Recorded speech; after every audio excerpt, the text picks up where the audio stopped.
Assalamualaikum warahmatullahi wabarakatuh. Selamat siang. eh, Hari ini kita akan coba memasuki materi tentang etika ya. Di sini etika mengenai bagaimana sistematika nanti kita pada saat bekerja ataupun di kehidupan kita sehari-hari, cara kita untuk beretika ya seperti itu. Nah, etika di sini ya maksudnya adalah bagaimana cara kita untuk bersikap yang baik terhadap orang-orang yang ada di sekitar kita. Nah, nanti kita akan bahas sistematikanya itu bagaimana ya. Sistematikanya itu kalian akan saat kerja ya itu teraplikasikan seperti itu. Di sini terlihat nomor 36 tahun 2014 tentang tenaga kesehatan, yaitu penyelenggaraan keprofesian. Pada bagian ke-1 ya, umum pasal 60, di situ terdapat ada 5 tanggung jawab dari sebuah tenaga kesehatan. Nah, yang pertama yaitu mengabdikan diri sesuai dengan bidang keilmuan yang dimiliki. Jadi, kita tetap harus selalu mengabdikan diri. Kalian yaitu sebagai seorang TTK nanti pada saat lulus ya harus mengabdikan diri sesuai dengan kompetensi kalian. Nah, itu kan menyangkut pada yang poin nomor 2, yaitu meningkatkan kompetensi. Nah, cara kita untuk meningkatkan suatu kompetensi yaitu kita mengikuti beberapa pelatihan-pelatihan, seminar-seminar terkait pada bidang kompetensi kita. Kompetensi kita itu seorang farmasis, terutama kalian, yaitu pada bidang profesi tenaga teknis kefarmasian. Yang ketiga, yaitu kita bersikap dan berperilaku sesuai dengan etika profesi. Nah, saat nanti kalian lulus, tuh nanti ada kode etik yang harus kalian patuhi seperti itu, yaitu kode etik masing-masing dari profesi. Nah, bagaimana cara kita bersikap, berperilaku, di situ sudah tertuang etika seorang profesi. Yang keempat, ya mendahulukan kepentingan masyarakat daripada kepentingan pribadi. Sama halnya kita pada keluarga kita, organisasi kita, ya kita itu harus mendahulukan kepentingan orang lain dibandingkan kepentingan kita. Ya, kepentingan kita itu akan kita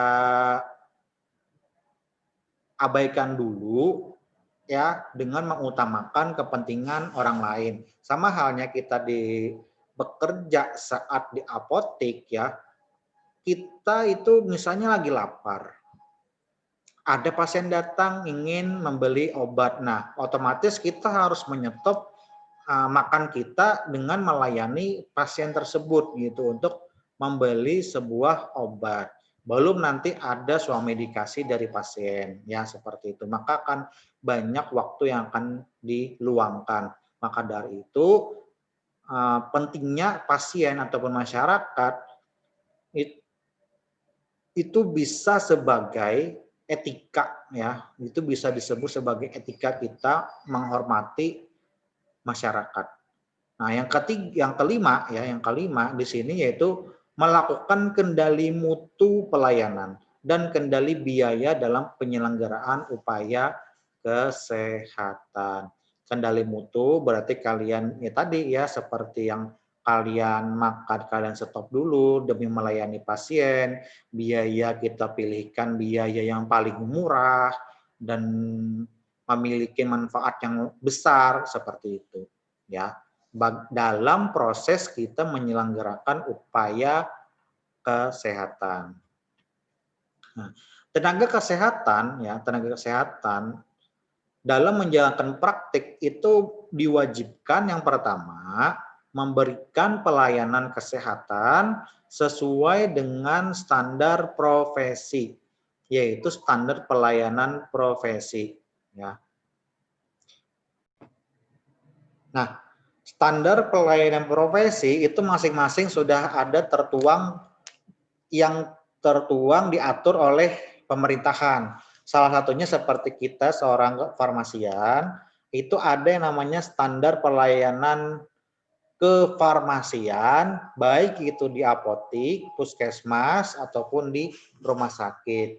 Nah, kita tetap harus selalu memberikan pelayanan yang telah dicantumkan, yang telah dituliskan oleh pemerintah melalui Permenkes tadi, Peraturan Menteri Kesehatan gitu. Ya. Nah, yang kewajiban kedua, kita tetap harus mematuhi yang namanya SOP atau standar prosedur operasional. Nah, standar prosedur operasional ini biasanya sudah tertuang ya pada masing-masing tempat kerjanya dan etika profesi. Nah, ini makanya sebuah etika ini harus selalu wajib untuk dijalankan seperti itu ya. Jadi tidak bisa hanya sebagai pendukung, tapi memang ini adalah sesuatu yang hal yang wajib yang harus kita lakukan dan itu memang kebutuhan kesehatan ya bagi penerima pelayanan kesehatan itu kebutuhan bagi mereka seperti itu. Ya, yang ketiga yaitu adalah memperoleh persetujuan dari penerima pelayanan kesehatan atau keluarganya atas tindakan yang akan diberikan. Yang keempat, menjaga kerahasiaan kesehatan penerima pelayanan kesehatan. Jadi kita harus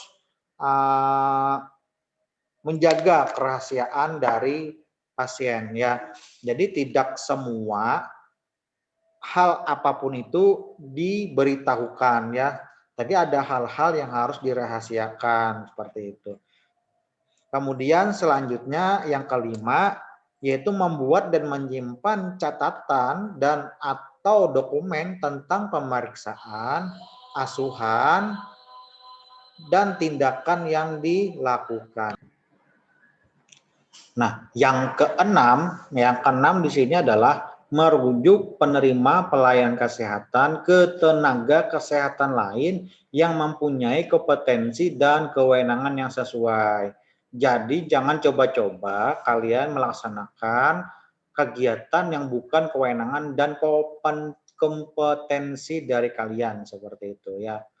Contoh halnya kalian ada salah satu membuka apotik ya di apotik terus itu menjalankan proses pemeriksaan kesehatan contoh tes kesehatan pemeriksaan gula darah asam urat ya sebenarnya itu bukan kompetensi kita ya bukan kompetensi kita itu adalah kompetensi dari seorang perawat namun tidak menutup kemungkinan kita itu semuanya bisa melakukan hal itu asal kita harus selalu sesuai dengan kewenangan kita dan tidak sesuai dengan kompetensi kita seperti itu. Nah, dalam sebuah keorganisasian ya nanti kalian saat lulus kalian akan mengikuti sebuah organisasi ya. Organisasi kalian yang kalian naungi sekarang itu adalah yang kalian naungi nanti saat lulus ya, yaitu adalah PAVI atau Persatuan Ahli Farmasi Indonesia seperti itu. Nah, itulah nanti yang menaungi kalian saat lulus.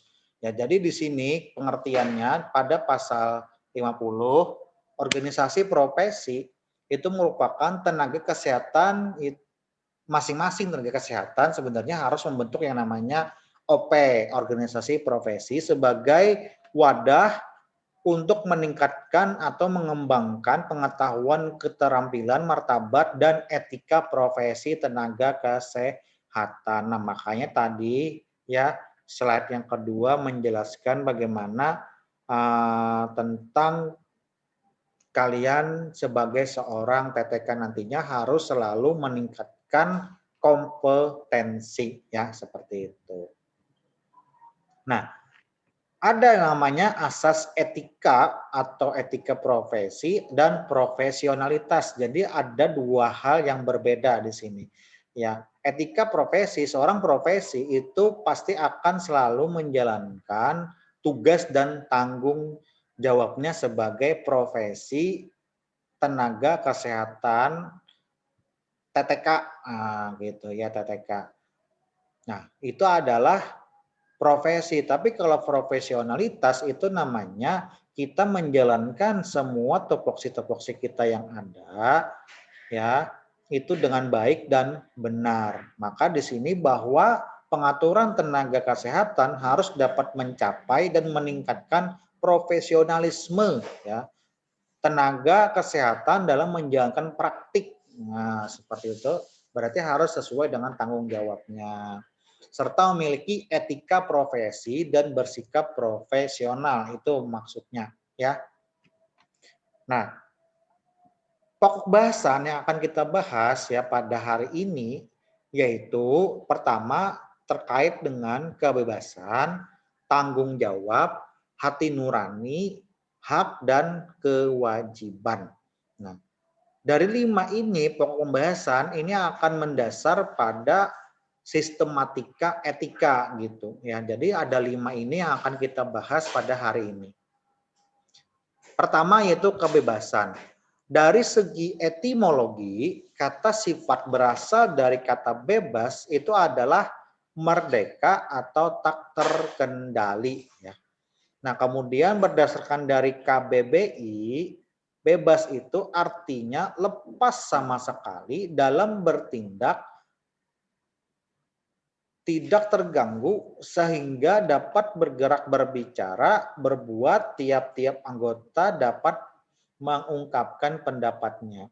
Nah, itu arti dari sebuah bebas ya menurut dari etimologi dan KBBI.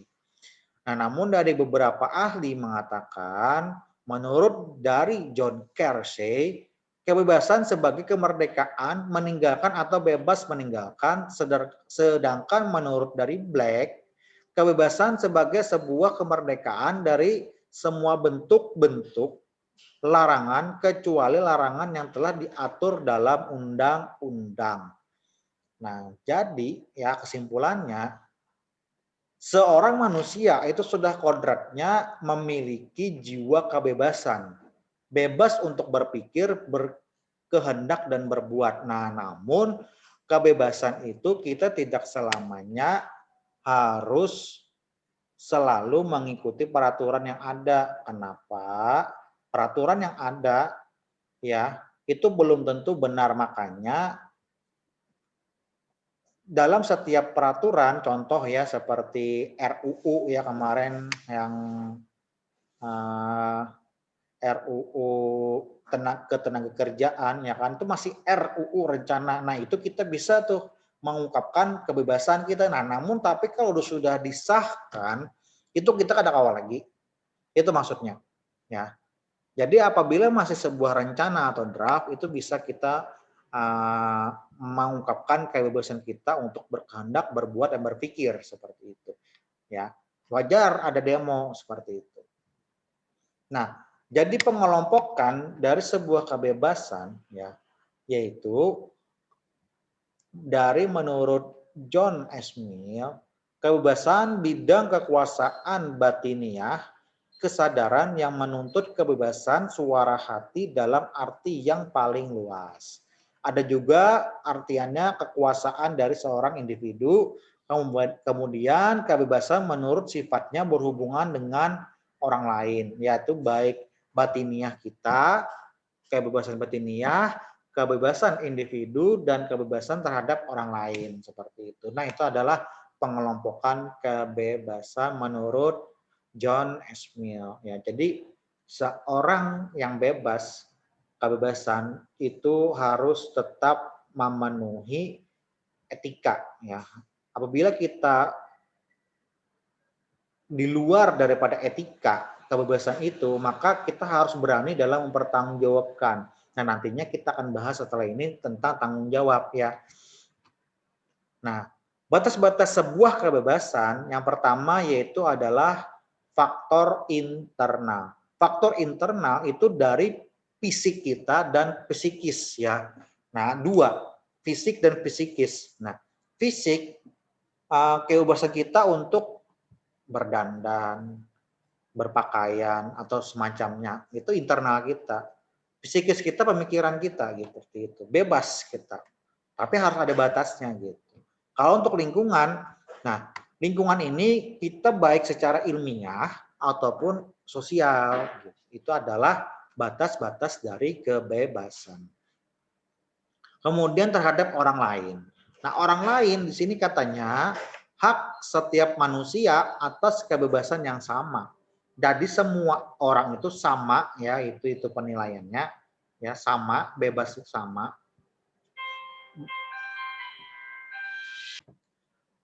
Selanjutnya yaitu adalah generasi-generasi mendatang.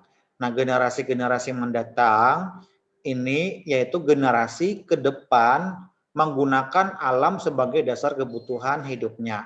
Istilahnya adalah pembangunan yang berkelanjutan. Nah, jadi bagaimana cara kita membentuk pembangunan keberlanjutan saat nantinya.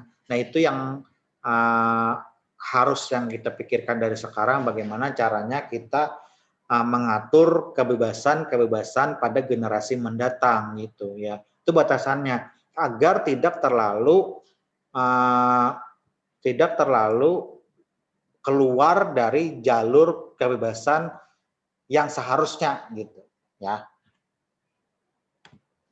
Nah, kemudian secara singkat ya, bebas itu terbagi dua, yaitu aktif dan pasif seperti itu ya. Aktif dan pasif. Nah, sedangkan aktif itu adalah bebas dari yang pertama tekanan, yang kedua paksaan, yang ketiga larangan, yang keempat kewajiban. Tekanan di sini adalah kita bebas untuk memilih apakah kita harus memilih sesuatu yang membuat kita tertekan atau tidak, tergantung masing-masing individu kan gitu. Paksaan sama, larangan pun sama, dan kewajiban-kewajiban yang kita miliki ya. Kemudian ada yang dikatakan pasif ya. Berarti bebas untuk apa? Pertama, melakukan kehendak kita dan tindakan sendiri kita. Itu adalah secara singkat kebebasan yang dimaksud. Nah, dari semua ini, baik aktif maupun pasif, harus tetap yang memenuhi sebuah etika profesi. Ya, kita berbicara bebas seperti masalah yang kemarin baru terjadi pada Presiden Prancis, dia mengutarakan kebebasan berpendapat. Ya, nah kebebasan berpendapat itu apakah memiliki etika atau tidak? Seperti itu penilaiannya, moralitasnya mana? Gitu. Ya itu yang harus kita lihat. Ya, kebebasan berpendapatnya itu apakah bisa dipertanggungjawabkan nantinya. Nah, itu adalah arti dari sebuah kebebasan. Lanjut kepada tanggung jawab ya. Tanggung jawab di sini menurut dari KUBI, keadaan wajib menanggung segala sesuatunya. Apapun itu kita tanggung ya. Resikonya gitu. Kemudian menurut dari ensiklopedia yaitu kewajiban dalam melakukan tugas. Ya, betul itu. Kalian diberi tugas berarti itulah kewajiban kalian untuk mengerjakan ya gitu. Ada juga sesuatu yang menjadi kewajiban atau keharusan untuk dilaksanakan, hampir sama ya dengan yang ensiklopedia. Jadi tanggung jawab adalah seorang ciri manusia yang memiliki adab, ya. Makanya yang perlu diperbaiki itu adab bukanlah ilmu, ya. Adab terlebih dahulu, baru ke ilmu. Gitu. Ilmu ya tidak semestinya kita dapat dari bangku perkuliahan atau bangku persekolahan ya di manapun ada. Tapi adab, nah, adab ini itu berdasar dari diri kita sendiri. Apabila kita sudah menjadi seseorang yang memiliki tanggung jawab, maka kita itu bisa disebut seorang yang beradab atau memiliki adab ya seperti itu. Jadi manusia merasa bertanggung jawab karena ia menyadari akibat baik ataupun buruk perbuatannya itu dan menyadari pula bahwa pihak lain memerlukan pengabdian ataupun pengorbanan. Gitu. Nah, itu adalah secara singkat tentang tanggung jawab. Nah, tanggung jawab itu harus memiliki 3 unsur, yaitu pertama kesadaran, keberanian, dan kecintaan kita. Ya, kita bertanggung jawab harus sadar. Apapun itu yang kita lakukan, berarti kita melakukan dengan sadar. Maka kita harus juga mempertanggungjawabkannya secara sadar. Gitu. Yang mau kada sadar, berarti kada hidup. Gitulah. Kemudian keberanian. Keberanian artinya kita itu menjalankan sebuah tanggung jawab berat atau kecil ya, terutama berat, kita harus berani menanggung akibatnya gitu. Akibatnya itu apa? Itu adalah sebuah keberanian kita. Nah, dari semua itu kesadaran keberanian, kita itu harus memiliki kecintaan terhadap apa yang telah kita pertanggungjawabkan. Apabila kita tidak ada memiliki kecintaan, maka apa yang kita pertanggungjawabkan itu tidak berarti buat diri kita, ya gitu. Apabila ingin memiliki arti buat diri kita, maka cintailah apapun itu, baik pekerjaan kita ataupun hal-hal lainnya, ya seperti itu. Itu adalah sebuah tanggung jawab. Nah, jenis-jenis dari tanggung jawab itu berdasarkan dari tanggung jawab dari diri kita terhadap keluarga kita, kemudian masyarakat, bangsa dan negara, dan serta tanggung jawab kita terhadap Tuhan, ya seperti itu. Dari kepercayaan kalian masing-masing Tuhannya. Ya. Tanggung jawab terhadap diri sendiri artinya apa? Kita bertanggung jawab kebersihan diri kita, keselamatan diri kita, kesehatan diri kita, itu tanggung jawab, ya.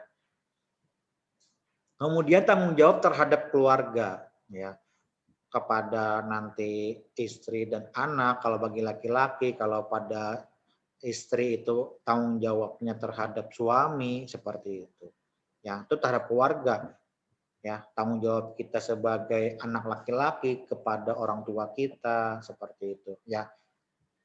Kemudian tanggung jawab terhadap masyarakat. Masyarakat, ya, tanggung jawabnya kita itu sebagai seorang tenaga kesehatan.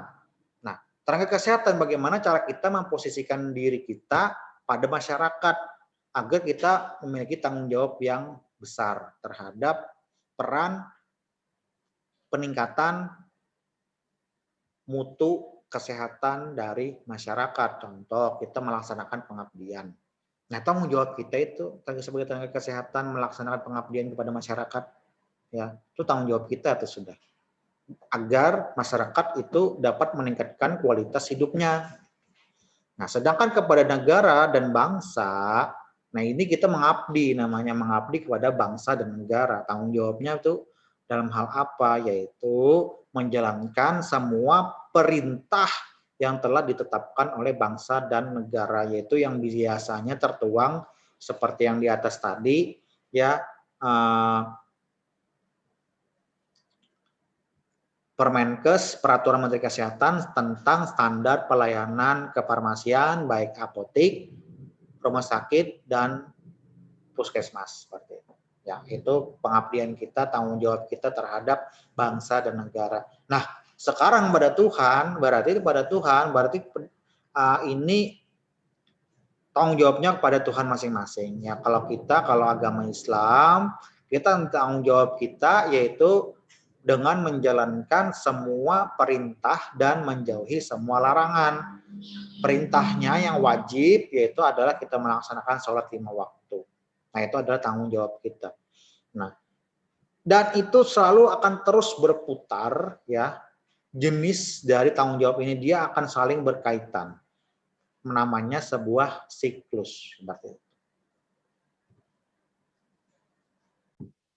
Nah, setelah kita tadi sudah mengetahui jenis-jenis dari tanggung jawab, maka kita akan masuk ke bagaimana sifat dari tanggung jawab itu sendiri.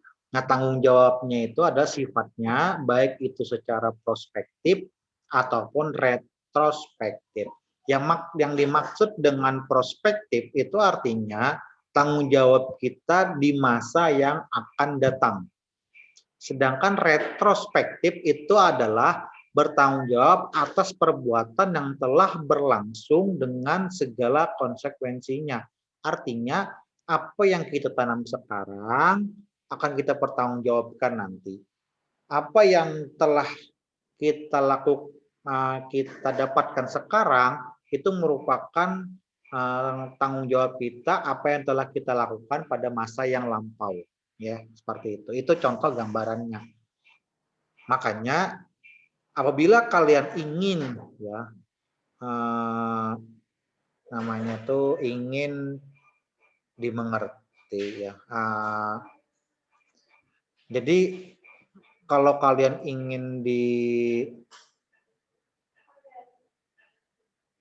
apa namanya itu ya, kalau kalian ingin dimengerti ya, contohnya mungkin dimengerti ya gitu ya, yang sekarang ini kalian memperhatikan dengan segala sesuatu konsekuensinya ya, nanti akan kita pertanggungjawabkan nantinya ya, apapun itu yang kita dapatkan saat nanti ataupun yang kita dapatkan sekarang itu adalah buah hasil dari diri kita sendiri. Nah, jadi apabila kalau kalian ingin lebih baik, nah merasa sekarang itu kurang baik, maka perbaikilah diri kalian seperti itu. Nah, itu mungkin pesan yang bisa disampaikan di sini ya. Apapun yang terjadi pada diri kita sekarang, yang kita pertanggungjawabkan sekarang itu hasil dari buah yang kita atau pohon yang telah kita tanam sendiri di masa yang lalu gitu ya. Nah, itu sedikit pesan sebenarnya buat kalian. Nah, kenapa ya antara kebebasan dan tanggung jawab itu memiliki hubungan? Karena dari pengertian manusia bebas dengan sendirinya menerima juga bahwa manusia itu bertanggung jawab. Dan tidak mungkin kebebasan tanpa sebuah tanggung jawab. Dan tidak mungkin tanggung jawab tanpa kebebasan. Ya, seperti itu. Ini itu adalah hubungan dari sebuah kebebasan dan tanggung jawab. Nah, kemudian ada hati nurani. Nah, hati nurani ini sedikit penyampaian, yaitu terkait terhadap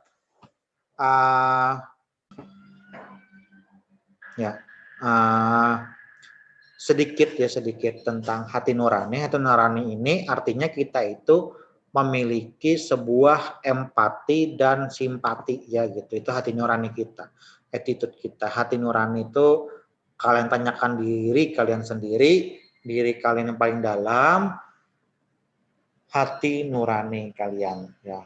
Kemudian masuk di sini ya KBBI, menurut KBBI hati nurani itu adalah hati yang telah mendapatkan cahaya atau terang dari Tuhan.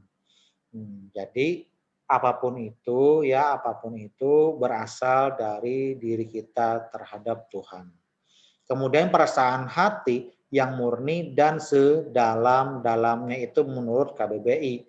Tapi di sini juga ada menurut Franz Magnus Suseno dan Berten ya. Hati nurani tersebut sebagai kesadaran moral. Jadi kesadaran moral kita ya. Nah, bentuk-bentuk dari hati nurani ya itu ada terbagi 3 di sini. hati nurani berdasarkan retrospektif, prospektif, dan campuran. Nah, itu bentuknya beda tadi ya. Kalau tanggung jawab itu sifat namanya ya. Sifatnya tanggung jawab, retros, dan prospek. Nah, kalau dari hati nurani ini bentuk ya. Bentuk retros dan prospektif. Contoh, kita prospektif melihat pasien yang tak kunjung sembuh ya, kedepannya dia gimana ya nanti seperti itu. Nah, kita juga memikirkan, kita simpati terhadap pasien itu ya. Nah, itu adalah prospektif. Nah, kalau yang retrospektif, kalau yang retrospektif itu berarti kita akan melihat masa lalunya ya, bagaimana masa lalu dia ya seperti itu. Padahal dia pasien misalnya sudah rajin mengkonsumsi obat tapi belum sembuh-sembuh. Nah, seperti itu. Nah, itu adalah bentuk hati nurani retrospektif, namun juga bisa campuran dari keduanya seperti itu. Nah, di sini ada kasus ya. Seorang hakim telah menjatuhkan vonis dalam suatu perkara di pengadilan, namun karena ada tawaran sejumlah uang yang cukup banyak dari pihak terdakwa, si hakim membebaskan terdakwa tidak bersalah. Dan dengan uang tersebut, si hakim dapat menyekolahkan anaknya ke luar negeri dan membeli rumah mewah yang selama ini diidamkannya. Namun karena itu dia tidak bahagia dan merasa bersalah. Dalam batinnya selalu gelisah atas apa yang telah dilakukannya. Walaupun yang lain tidak mengetahui, dia malu dan muak terhadap dirinya sendiri. Nah, ini adalah kasus hati nurani yang namanya retrospektif ya, seperti itu. Dia merasa bahagia sebenarnya mendapatkan apa yang ada, namun setelah berjalannya waktu dia merasa tidak nyaman ya terhadap terdakwa yang tidak bersalah itu gitu ya. Ini adalah hati nurani. Bisa penyesalan kan seperti itu ya. Hitungannya itu ada penyesalan di akhir bukan di awal gitu. Nah, ada lagi Paman Bima adalah seorang ahli fisika kebangsaan Amerika Serikat. Selama hampir 15 tahun, dia bekerja penuh semangat dalam usaha pengembangan dan pembangunan generator neutron. Sedemikian besar semangatnya sehingga dia hampir-hampir lupa akan tujuan benda-benda yang dibuatnya itu, yaitu menggalakkan dan menghasilkan senjata-senjata nuklir. Lama-kelamaan hati nuraninya mulai merasa terganggu, khususnya setelah dia membaca dalam karya sejarawan tersohor, yaitu ada Arnold Toynbee yang berjudul A Study of Story. Kalimat berikut, bila orang mempersiapkan perang, sudah ada perang gitu. Baru pada saat itu dia menyadari dia sedang memberikan bantuannya kepada suatu perang nuklir yang mampu memusnahkan sebagian besar permukaan bumi. Padahal seluruh kepribadiannya memberontak terhadap kemungkinan terjadinya hal serupa itu. Akhirnya Paman Bima memutuskan tidak bekerja lagi untuk industri persenjataan nuklir tersebut. Nah, jadi ini juga termasuk dalam hati nurani prospektif seperti itu. Beda dengan yang tadi adalah retrospektif dan sekarang adalah prospektif. Dia akan merasa kejanggalan nanti pada saat nanti gitu ya. Nah, sekarang yang ketiga. Nah, yang ketiga ini kalimatnya adalah dalam sebuah kereta berkuda, Arjuna menuju ke tempat pertempuran bersama Krishna yang bertindak sebagai saisnya. Tapi setibanya di tempat tujuan, dia melihat sanak saudara, guru-guru dan sahabatnya di antara tentara yang menjadi lawannya Melihat keadaan itu, rasa sedih dan putus asa memenuhi hatinya. Dia tidak tega berperang melawan kerabat dan orang-orang yang akrab dengannya. Saya tidak mau membunuh mereka. Sekalipun saya sendiri akan dibunuh, busur saktinya terjatuh dari tangannya dan dia sendiri roboh ya dalam kereta, hatinya dilimpahi keputusasaan dan kesedihan.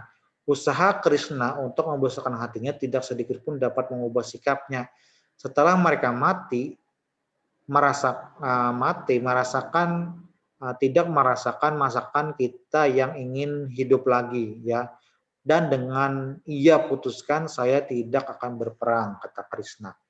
Nah, itu maksudnya yang hati nurani campuran ya. Dia ada pada saat memikirkan masa depan dan memikirkan eh, saat sebelumnya lampaunya seperti itu. Ya, ini adalah pada kasus ketiga. Nah, jadi hati nurani itu terbagi tiga sifatnya, yaitu personal, adipersonal, dan mutlak. Ya, baik itu secara individu ataupun banyak individu, ataupun memang itu sudah menjadi sebuah kemutlakan dalam diri kita. Nah, selanjutnya yaitu mengenai hak. Nah, sekarang yaitu hak ya. Tadi sudah kita jelaskan tentang kebebasan, tanggung jawab, dan hati nurani. Nah, sekarang ingin kita masuk pada bagian hak ya. Hak di sini secara umum yaitu tuntutan seorang terhadap sesuatu yang merupakan kebutuhan pribadinya sesuai dengan keadilan, moralitas, dan legalitas. Nah, ini secara umum ya sebenarnya kalau kita sebagai profesi TTK kita itu harus memiliki juga hak ya, hak hak kita ya apabila kita bekerja di tempat pelayanan itu namanya disebut dengan tunjangan profesi, yaitu haknya seperti itu. Secara adil dan memiliki moral dan itu legal. Legal itu berarti ada SK ya, surat keputusan seperti itu. Itu legal artinya seperti itulah yang secara umum hak itu harus tertuang pada lembar ya, pada lembar kertas seperti itu atau yang biasa disebut hitam di atas putih gitu ya. Nah, tapi menurut dari Fajin ya, Fajin itu hak merupakan tuntutan terhadap sesuatu di mana seseorang mempunyai hak terhadapnya seperti kekuasaan dan hak-hak istimewa yang berupa tuntutan yang berdasarkan keadilan, moralitas, dan atau legalitas. Nah, jadi memang tiga itu harus selalu terkait ya. Hak harus adil, moralnya ada, dan dilegalkan seperti itu. Jadi harus ada hitam di atas putih, yaitu hak. Hak dan kewajiban. Nanti setelah ini kita akan sedikit terjelaskan tentang kewajiban. Kemudian hak itu dapat dipandang dari sudut hukum dan pribadi. Nah, tapi berdasarkan dari KBBI, hak itu adalah memiliki pengertian tentang sesuatu hal yang benar, memiliki kepunyaan, kewenangan, kekuasaan untuk berbuat sesuatu karena telah ditentukan oleh undang-undang ataupun aturan dan sebagainya, kekuasaan yang benar atas sesuatu atau untuk menuntut sesuatu, derajat ataupun martabatnya. Nah, itu menurut beberapa versi pengertian dari sebuah hak. Ya. Nah, hak di sini terbagi tiga, baik itu kebebasan, kesejahteraan, dan legislatif. Jadi menurut hak kebebasan itu adalah hak orang-orang untuk hidup sesuai dengan pilihannya dalam batas-batas yang telah ditentukan. Ya, kemudian kalau yang kesejahteraan ini ya memperoleh pelayanan kefarmasiannya dan legislatif ini dilegalkan ya seperti itu. Di-SK-kan lah ibaratnya kan dikatakan itu legal. Nah, jadi hak ini harus intinya memang harus dia hitam di atas putih ya hak itu. Jadi tidak bisa sembarangan. Jenis kewajiban, ya, jenis kewajiban. Nah, kewajiban sempurna, ya kewajiban sempurna itu adalah kewajiban yang terikat dengan hak orang lain sehingga mutlak sifatnya untuk dilakukan. Nah, contohnya adalah sama seperti jika seseorang meminjam uang dan berjanji mengembalikan, maka mutlak dan wajib sifatnya untuk dilakukan. Nah, tapi kalau yang tak sempurna, kewajiban yang tidak terikat dengan orang lain sehingga hanya didasari pada alasan moral saja dalam pelaksanaannya. Sebagai contoh yaitu seseorang dapat berbuat baik dengan membantu pengemis walau tidak ada keterkaitan yang mutlak antara pengemis dengan orang itu. Jadi tidak ada hubungan keluarga lah contoh seperti itu ya. Sehingga itu hanya didasari atas asas kemoralan seperti itu. Oke, mungkin itu ya sedikit terkait tentang kewajiban yang perlu kalian ketahui ya. Jadi ada dua, baik yang sempurna dan yang tak sempurna. Nah, nanti ada kita pemberian tugas untuk kewajiban, silahkan kalian cari dan nanti akan dikumpulkan. Ya, tugasnya akan dikumpulkan. Tugasnya nanti akan dikumpulkan pada link yang akan Bapak kasih tahu ya. Nah, jadi berarti nanti ditulis pada lembar Word ya. Di Word kalian ketik dan kumpulkan, upload tugasnya, akan Bapak kasihkan link setelah ini. Ya, tugasnya itu adalah yaitu cari apa saja kewajiban terhadap kita pada profesi, kepada kewajiban pekerjaan kita, kewajiban dengan rekan kerja kita, kewajiban kita dengan pasien, dan terakhir kewajiban kita dengan masyarakat. Ya. Nah, silakan dicari tugasnya dengan waktu yang ditentukan yaitu selama 1 jam ya, 1 jam sudah harus dapat tugasnya. Nah, nanti akan di-upload di link yang akan Bapak kasihkan ya. Silakan dilihat benar-benar ini tugasnya. Nah, jadi ya tugasnya nanti akan dikumpulkan di sini ya. Ini ada alamatnya, silakan nanti kalian kumpulkan tugasnya pada alamat yang telah ditentukan ini ya, seperti itu. Mungkin itu saja yang dapat Bapak sampaikan ya. Salah hilap mohon maaf. Terima kasih. Assalamualaikum warahmatullahi wabarakatuh.